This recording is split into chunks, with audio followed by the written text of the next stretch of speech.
Hi and welcome to my video essay on Wu Yonggang's 1934 silent film The Goddess.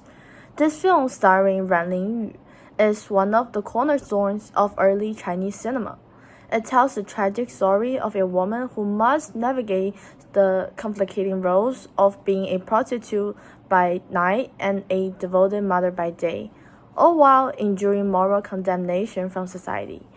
Through its innovative cinematic techniques and emotional narrative, The Goddess offers a sharp social critique of the gendered, class-based, and moral inequalities of 1930s Shanghai. In this video essay, I will first discuss the historical and cultural context of 1930s Shanghai, which shaped both the narrative and the characters of the film. Following that, I will dive into the symbolic roles of each characters in this film and how they embody broader social structures. Finally, I'll analyze how cinematic techniques such as framing, cinema angles, and lighting are used to convey the film's ideological critique of patriarchy, class struggles, and moral hypocrisy. To begin with, we must understand the historical context of 1930s Shanghai to grasp the film's full implications. Shanghai was a city of contradictions, a cosmopolitan hub where Western influence intersected with traditional Confucian values. As noted by Christine Harris in Chinese Films in Focus, written in 2003, Shanghai was a city where modernity and traditionalism coexisted uneasily, especially when it came to gender roles. Women, particularly those in working class, were expected to maintain sexual purity and fulfill the role of self-sacrificing mothers. However, during this same period, Shanghai also saw the rise of prostitution as a means of economic survival for many women. Yiman Wang, in Remaking Chinese Cinema, written in 2013, highlights that how economic necessity drove women into exploitative roles, while patriarchy and traditional gender norms made it nearly impossible for them to break free. Therefore, the goddess's character becomes a symbol of the tension between the patriarchal control that restricts women and the economic realities that force them into marginal roles. Moreover, gender roles in 1930s Shanghai were deeply influenced by Confucian ideals, which dictated that a woman's moral worth was tied to her purity and maternal role. As Wang points out, sexuality in women was often viewed as something that could either be virtuous or shameful, depending on their social and familial status. Women like the goddess who worked as prostitutes were socially marginalized, while women who conformed to the maternal ideals were revered. Nonetheless, the goddess is a character who represents the complex intersection of patriarchal values and economic exploitation. Her role as a prostitute exposes the ways in which women were trapped by both class struggles and moral judgments. She is forced to engage in self-sacrifice for the benefit of her son, which is valued by society, but her sexual exploitation renders her as a fallen woman, subject to both moral and social condemnation. The economic realities of the time forced women like the goddess to make difficult choices, and these choices were rarely free from judgment or consequences. Thus, this conflict highlights the hypocrisy of a society that praises maternal devotion but punishes women who must use their sexuality to survive. Following the historical background, we now turn to the symbolic dimensions of the characters. The goddess is a symbol of duality. She embodies both the virtuous mother and the damned prostitute. Wu Yonggang masterfully uses cinema techniques to visually represent this duality. When she is with her son, she is often framed in open, well-lit spaces, embodying purity and maternal love. In contrast, when she is engaging in prostitution, she is shown in confined, shadowy spaces, reflecting her marginalized status and the moral condemnation she faces from the society. As Kristen Harris argues, the film's portrait of the goddess as both victim and redeemed mother highlights the social contradictions in Shanghai at the time. She is forced to navigate a world that offers her few options. She must either sacrifice her dignity for her son's future or face the dehumanizing consequences of a society that sees her as both necessary and disposable. The gambler, by contrast, represents the patriarchal system that exploits and controls women's bodies for man's pleasure. His character is not just a personal antagonist to the goddess, but a symbol of male privilege and exploitation of women in Shanghai's patriarchal society.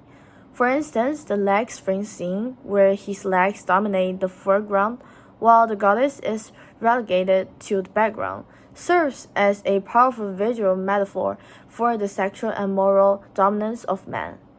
His actions in the film embody male exploitation where men profit from women's suffering, while maintaining a facade of respectability. Through this character, the film critiques the moral double standards that allow men to exploit women without consequence, while women who engage in similar acts are condemned and marginalized. Another key figure is the headmaster, who acts as a moral authority figure. He represents the complicit male benefactor who reinforces patriarchal structures while seemingly helping the goddess.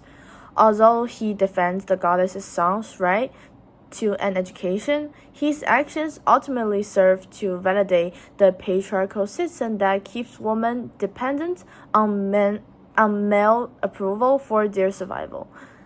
As Ng says in the article written in 2023, the headmaster's role as a savior is limited. He does not challenge the social structures that create women's suffering, but rather works within them to maintain order and control. Lastly, the sun is a symbol of hope and continuity, representing the possibility of escape from the cycles of suffering. However, his future success is only achievable through the suffering of his mother, making his character emblematic of the tragic irony of motherhood. His role reinforces the social expectations that women's worth lies in their self-sacrifice for the next generation, even at the cost of their own personal agency and dignity. So, transitioning to the cinematic form, one of the most powerful techniques Wu Yonggang uses in The Goddess is framing, which is utilized to convey the power dynamics between the goddess and the other characters. The legs frame is perhaps the most famous example, where the gambler's legs dominate the foreground, symbolizing patriarchal control, and the goddess is physically pushed to the background, reinforcing her subordinate role in the patriarchal hierarchy. This framing technique draws attention to the male dominance that defines her life.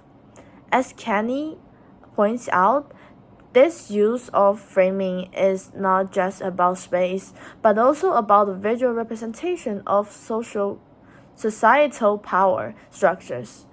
The confined space that the goddess occupies in these scenes represents her lack of agency, while the open spaces she inhabits when interacting with her son symbolize her humanity and emotional autonomy as a mother. Additionally, Wu uses cinema angles to emphasize the power imbalances in the film. High-angle shots of the goddess when she is subjugated reflect her vulnerability and disempowerment, while low-angle shots during maternal moments show her elevated status as a mother. These contrasting angles mirror the film's ideological critique of a society that elevates motherhood while repressing women's sexual agency. Lighting plays a key role in visually distinguishing the two aspects of the goddess's life. Harsh, shadowy lighting in prostitution scenes reflects her marginalized, condemned status, while softer lighting in the scenes with her son emphasizes her purity and sacrifice. This contrast highlights the moral dichotomy that society imposes on women, where they are either virtuous mothers or fallen women. Furthermore, selective focus is another crucial tool used by Wu to emphasize the social roles women are forced into. The focus on the gambler's social status, like his clothing and position, while obscuring the goddess's face, emphasizes the erasure of woman's individuality in a society that values social roles over personal identity. This technique critiques the way women's humanity is often being overlooked in favor of the roles that they are expected to fulfill. All these visual techniques build towards the emotional climax in the bottle smashing scene. So by this point, the audience has been primed to feel the weight of the goddess's oppression and her eventual act of rebellion. It's not just a personal catharsis, but a symbolic rejection of the patriarchal structures that define her world. So, in conclusion, The Goddess is more than just a tragic story of women caught between two conflicting roles. It is a profound social commentary on the gender, class-based oppression of 1930s Shanghai. Through cinematic techniques such as framing, cinema angles, lighting, and selective focus, Wu Yonggang critiques the patriarchal structures that define woman's worth in society. The film explores the moral contradictions of a world where women are expected to sacrifice themselves for the future while being marginalized and oppressed for doing so. By engaging with the goddess through its historical context, character symbolism, and cinematic techniques, we can better understand how the film critiques the societal structures that shape woman's life, and how it remains a powerful reflection on gender inequality today. And thanks for listening.